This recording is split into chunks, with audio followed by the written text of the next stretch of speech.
छठी घाट बेदिया सजल बाई माई,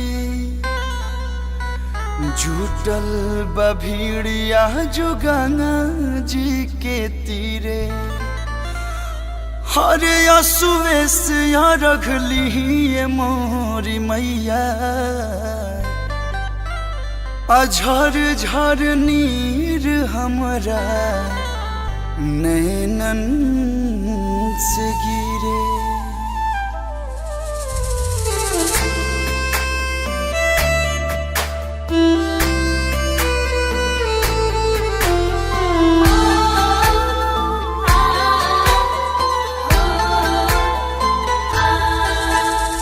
हर साल रही के उपास नु हो, करिले बरत यहिया से नु हो।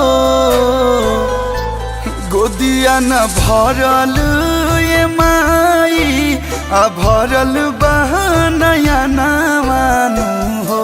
ये छठी मैया दुनिया सुनाइत नाही तनावा, जे रही तेला नवानु हो।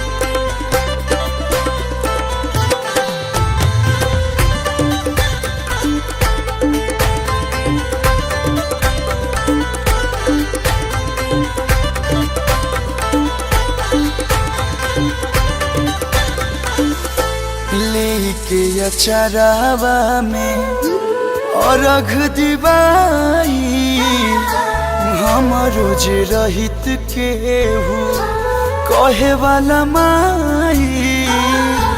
गीत गाई कोसी भरवाईती या बिचरे अंगनावानु हो। ये छठी मैया दुनिया सुनाइत नाही तनावा, जे रही तेला नवानु हो।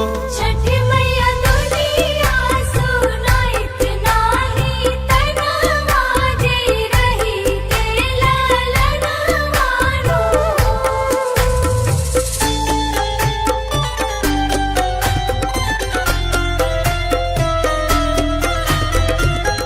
अहो छठ पूजा आवता, तोहरा याद तो बा ना? का करी हम छठ पूजा कर, जब माई हमने के सुनते नहीं। अरे तू ऐसे दिल छोटा मत करा, ए बारी के ना छठी माई हमने के जरूर सुनिए। जैसे से नूराबा सजवलुए माई, दिहतु बलकवा के सरधा पुराई।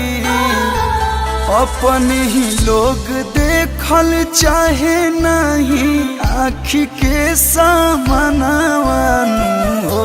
ये छठी मैया दुनिया सुनाइत नाही तनावा, जे रही तेला